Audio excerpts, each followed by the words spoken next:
Dollar ने रुपए पर फिर से चढ़ाई कर दी है। रुपए की बेकदरी अरूज पर है। इंटरबैंक में डॉलर 4 रुपए और ओपन मार्केट में मजीद 5 रुपए महंगा हो गए। शामी साहब निगरान काबीना पे ज़रा आ जाते हैं और साथ ही पहला जो सलामी पेश की है वो तो पेट्रोल और डीजल की कीमतों में मेरा ख्याल उनके बस में नहीं था कंट्रोल करना, जबकि रुपए की बेकदरी मुसलसल जारी है। IMF मुआहदे के बाद इंटरबैंक में डॉलर 20 रुपए महंगा हुआ है। ओपन मार्केट में डॉलर 305 रुपए पर जा पहुंचा है। ऐसा होता चला जाएगा, लेकिन आप लोगों की ड्रामेबाजियां हैं कि खत्म नहीं हो रही। देखें, उम्मीद जरूर लगाएं, लेकिन डूबती कश्ती के अंदर कोशिशें होनी चाहिए कि इस कश्ती को बचाया जाए। गुज़िश्ता हुकूमत के एक साल के दौरान मुकामी कर्जों में 13,000 अरब रुपए का इजाफा हुआ। स्टेट बैंक के मुताबिक माली साल 2022 में कर्जों की मालियत 47,832 अरब रुपए थी, जो 30 जून 2030 तक बढ़कर 60,839 अरब रुपए पर जा पहुंची।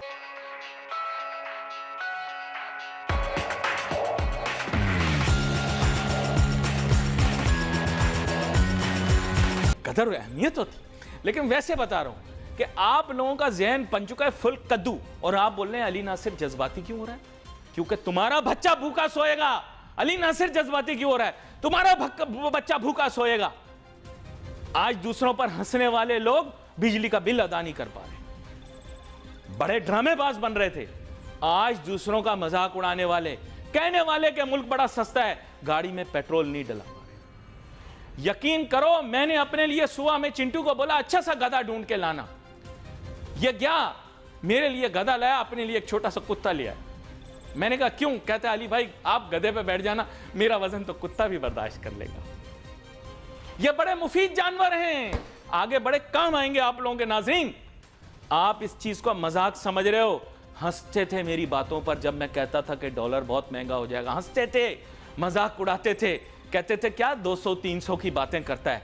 क्या डॉलर 300 से ऊपर के नहीं? पिलाट ले लेंगे, पिलाट। कबर भी एक पिलाट है, 6 फीट का पिलाट। कहते हो आजादी ली। जिस मुल्क बर्तानिया से आजादी दी, आज 70-70 लाख रुपए देकर उसका वीजा लेने के लिए तड़प रहे हो। बातें करते हैं, बड़ी बड़ी जुबानें इतनी लंबी लंबी। खुरमानियां दे दे के मुल्क लिया, खुरमानियां ले लेके मुल्क लिया। फिर कहते हैं अली भाई जज्बाती हो जाते हैं। वाकई में मैंने आज बीपी की दवाई नहीं ली, क्योंकि जब मैंने देखा कि डॉलर की कदर 300 से ऊपर हो गई, जब मैंने देखा गरीब का बच्चा भूखा सोएगा, जब मैं आते हुए देखा कि गरीब का बच्चा, एक मासूम सा गरीब का बच्चा कूड़े में से खाना निकाल के खा रहा है, मुझे शर्म आई।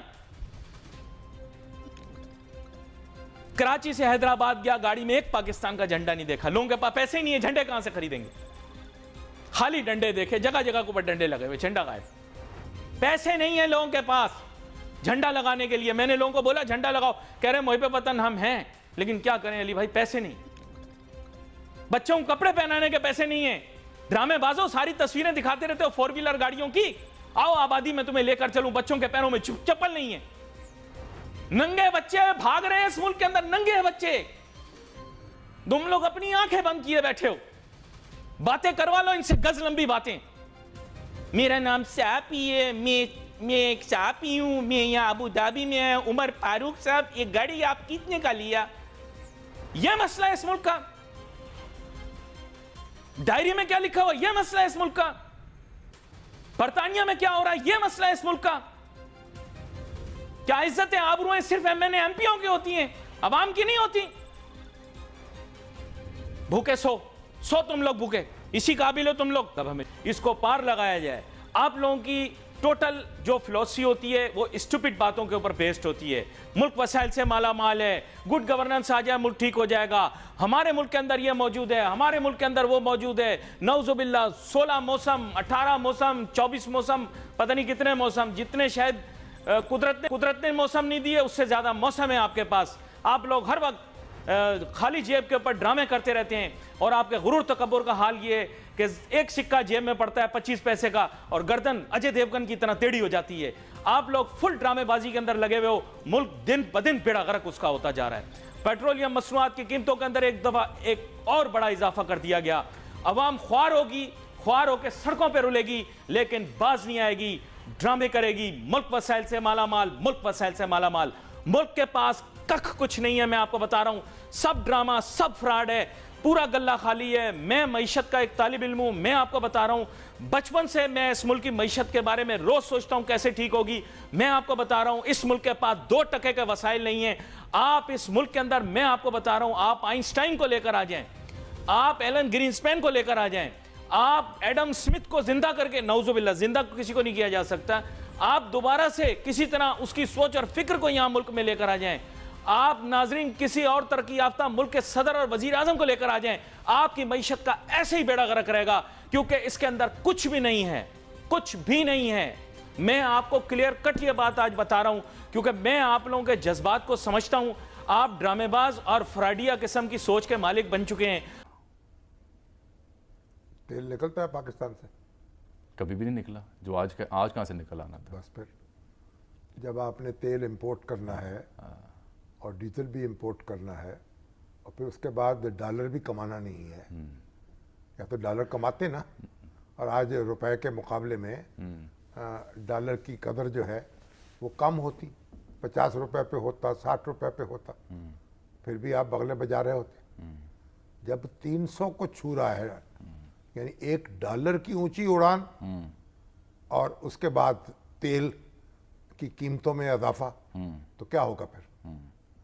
اصل میں بات یہ ہے, جتنا بھی ہم روئیں, پیٹیں, احتجاج کریں, یہ پتھر پیٹ پہ باندھیں یا اپنے سر پہ ماریں یا کسی اور کے, یہ تو بھگتنا ہی پڑے گا. ہم نے پبلک ٹرانسپورٹ کو نظر انداز کیا. حالانکہ بھلے وقتوں میں سنا کہ ٹرام چلتی تھی. ٹرام تو کراچی میں چلتی تھی نا, بندر روڈ پر, جسے جنا روڈ کہتے ہیں آپ. اور دیکھیے بسیں چلتی تھیں, پبلک ٹرانسپورٹ تھی, لوگ سائیکل پہ سفر کرتے تھے, پیدل سفر کرتے تھے. اب یہ گاڑیوں کی لت ہمیں لگ گئی, قرض لے لے کر کاریں خریدنا شروع کیں, اور پھر اس کے نتیجے میں اپنا بس سارا معیار زندگی بدل دیا.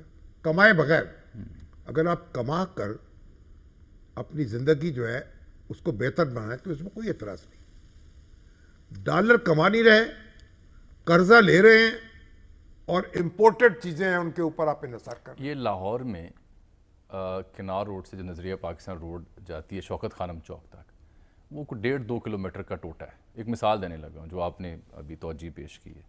وہاں پر نئی سڑک کا افتتاح ہوا تو نگران حکومت پنجاب نے بورڈ آویزاں کیے جس پر لکھا ہے کہ یہاں پہ 45,000 گاڑیاں روزانہ گزرتی ہیں. یہ 1.5-2 کلومیٹر کا ٹوٹا بتا رہا ہوں آپ.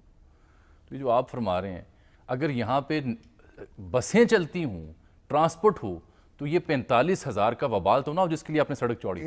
ایک ہزار ایک فرد کے لیے, جی ایک کار, جہاں 6 بسیں کھڑی ہو سکتی ہیں جس جگہ پہ, وہاں پہ کوئی 60 یا اور یہ سرکاری افسر جو تھے, ہاں جی, ڈپٹی کمشنر, یہ لیفٹیننٹ, یہ میجر, یہ کرنل, یہ سارے سائیکل پر دفتر جایا کرتے تھے. سائیکل پر؟ سائیکل. وہ کون سا دور تھا شامی صاحب؟ یہی دور تھا پاکستان. اب تو بڑی جب جنرل ضیاء الحق میجر جیپس تھے, جو ہیں, لگژری کارز ہیں, ان کا سٹاف ہے پیچھے ڈالے والا, میجر تھے نا جی. تو میں ان کے بچے بتاتے ہیں اور ان کے افضلی بتائے, سب سے جو ان کا کام ہوتا تھا نا چھٹی کے دن, اتوار کی چھٹی ہوتی تھی نا, وہ ہوتا تھا سائیکل صاف کرنا. اپنا ریلے سائیکل ہوتا تھا, اس کو تیل دیتے تھے میجر صاحب, اس پہ جایا کرتے تھے دفتر میں. میں نے خود اپنے بچپن میں دیکھا ہے ایسے افسران جو ہیں, چاہے فوج کے ہوں یا دیگر, اور ان کے پاس بائیسیکل یا موٹر سائیکل ہوا کرتی تھی. اور ہمارے چیف سیکریٹری تھے ایس آئی حق, شیخ اکرام الحق. اچھا, یہ کب ہمارے عزیز بھی تھے, شامی برادری سے تھے,